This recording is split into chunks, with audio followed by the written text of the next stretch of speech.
Hello, YouTubers. Joe Kersey here on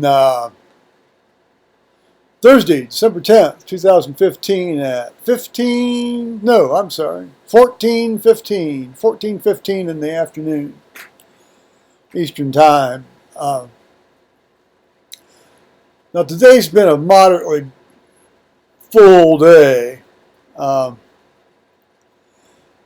as you know, you may remember me mentioning, I had jury duty today up in Delaware at the courthouse in the Common Pleas Court.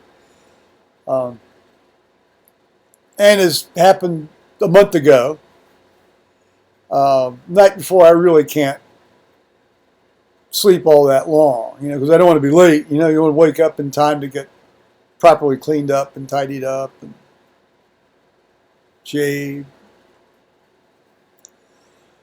And so I woke up at 2.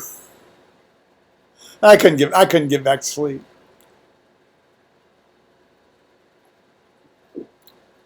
So I ended up sitting up reading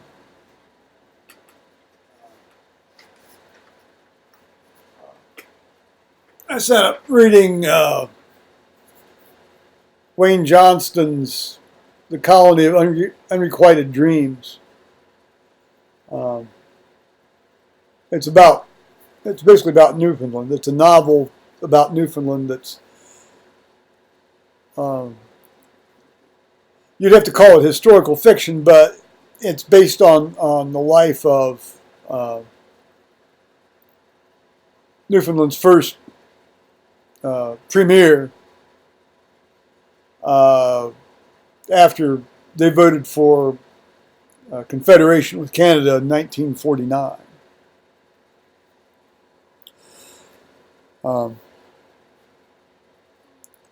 It's very good. This man's an incredible, very, very good writer, and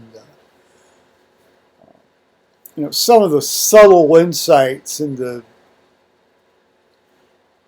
how time and place change and transform human beings are just wonderful. I highly recommend it. I think he wrote this in 1998, if I'm not mistaken.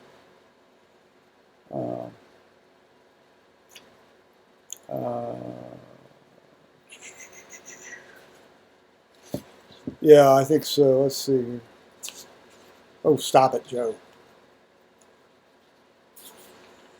Yeah, 1998, and this particular edition is published by Anchor Books.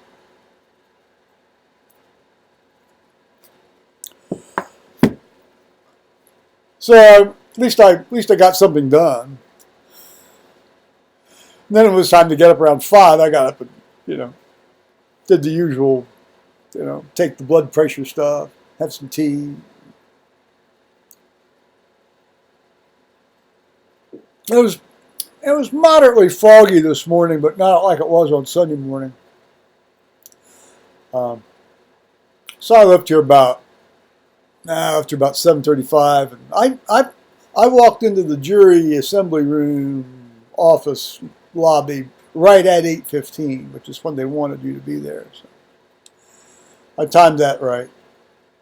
I also said, is there any way I don't have to sit in that blaring TV room for, the next hour or so or more? She says, you're a man after my own heart, and so she let me go into this other side room, and she says, I'll call you when I do the various orientation and spiel and read off names and things. I said, great, that's wonderful.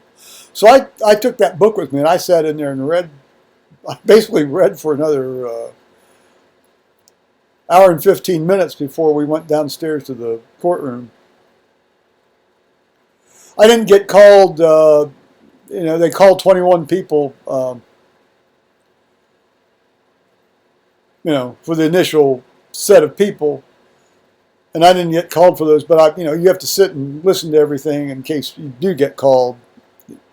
And it turns out in this case, they didn't run through, they didn't reject anybody. I think they may have rejected one, maybe 2. So they didn't have to call any other people up to fill the, you know, the two that they took from the front row. They have two alternates. It's 12 and two alternates. So they keep 14 people for the case. And this thing was going to be a relatively short case. It was a felonious assault case, and the issue revolved around whether it met the criteria for felonious assault under Ohio law, or I guess this fellow's defense, he was claiming self-defense.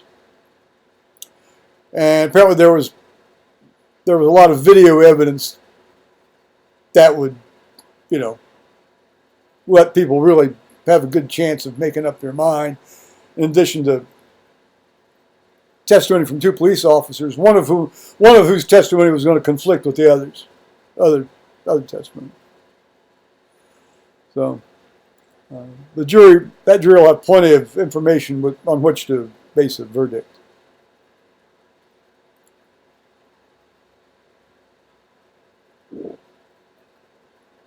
Turns out that rape case I was called for last month, and I wasn't on that jury, but the jury that was seated found him guilty, this guy guilty, and he was sentenced to 50 years to life.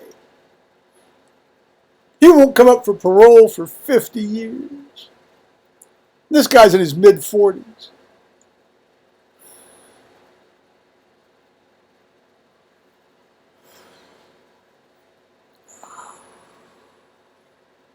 Watch out where you stick it, guys.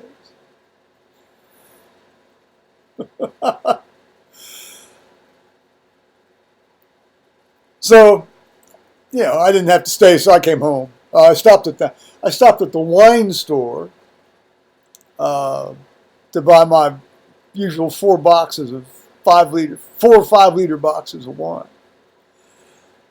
I'll run through those every 2 or 3 weeks.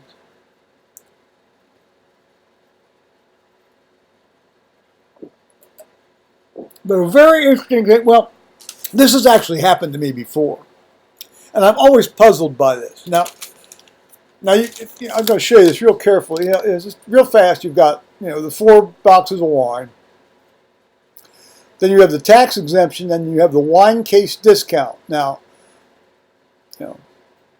so you start off with a price of basically $19 times 4. And so that's $96. So it's 4 cents. So it's $95.96.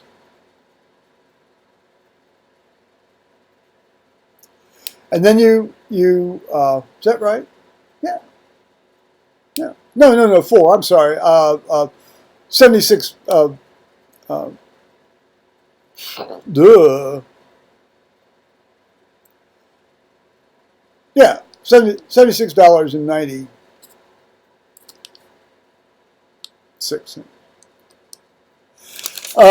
And then you see the tax, and then you've got the case discount, which is 10%, which in this case is $7.59. Now it's actually that's actually close enough. I mean, technically, 10% of $76.96 would be. No, $75.96 would be. Perhaps it could have been rounded to $7.60. Anyway, but what's interesting that in order for this cashier, who's probably he's probably in his late, he's like 19 or 20, 21 maybe. To figure the 10% on that figure, it's easy. You just move the decimal point one place to the left. And similar, if you want to multiply by 10, you move the decimal place one place to the right. That's a no-brainer. That's a trick I learned in 5th grade. This guy pulls out a calculator, a handheld calculator to do, I suppose it was his phone maybe, to do the 10% calculation.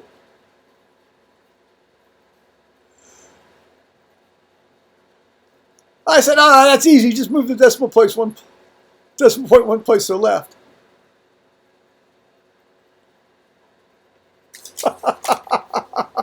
Anyway, I got my wine and I got my discount, so out the door.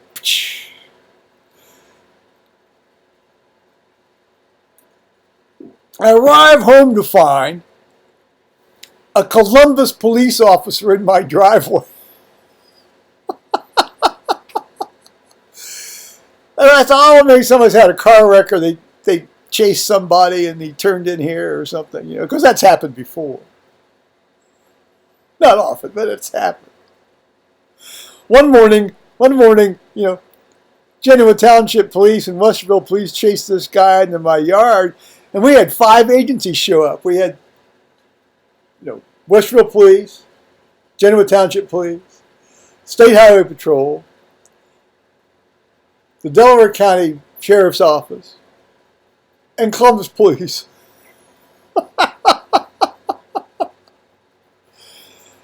Needless to say, that guy was taken away. And his car was towed out of the yard. He thought he was going to drive across the field. Little did he know that that's not possible in that kind of a car. There have been about 3 people tried to make that mistake over the years.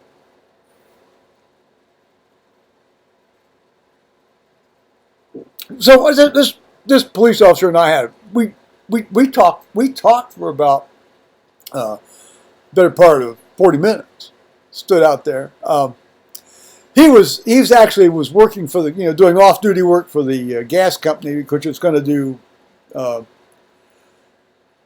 some reboring of the lines, and they'd stake stuff out, but it's all in what will be the state's fee simple take, so it's not really going to affect me at all, except in that they'll have their equipment roaming around for a while. But these guys that do this boring, this pipe boring, they did that all the way up alongside Worthington Road up, on Acorn Farms here earlier this fall. And the water guys, that's how they did that stuff a lot, although not all of it. Some of it they did by open dig. But the gas companies been doing all this stuff by just boring, and they're using, instead of the 6-inch steel pipe, they're using real thick-walled, heavy-gauge plastic pipe, about so much in diameter, and it's a real thick plastic, really thick.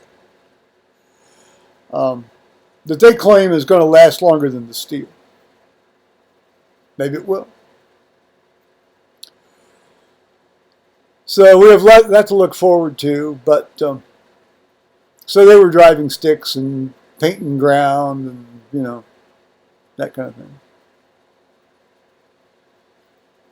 So then after we said nice talking with each other, that sort of thing, I came in and there was a fairly long message from one of the women in the prayer group that about her granddaughter's got this chronic, debilitating disease,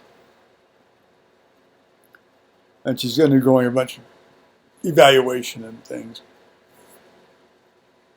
Been having seizures.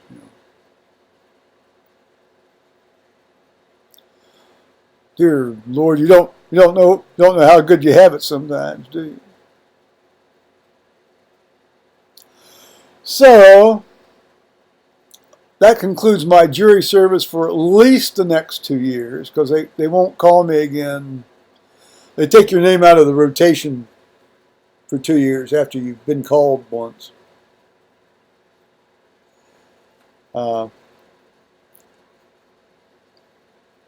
But you know, I've been up here. I've been up here for 30, going on 33 years now. 34 years here next month, and I've been called 4 times.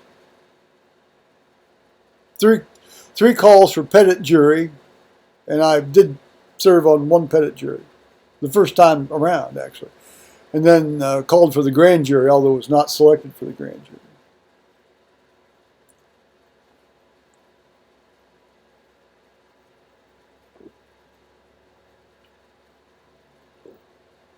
So that was that, and okay, I said bye bye YouTube.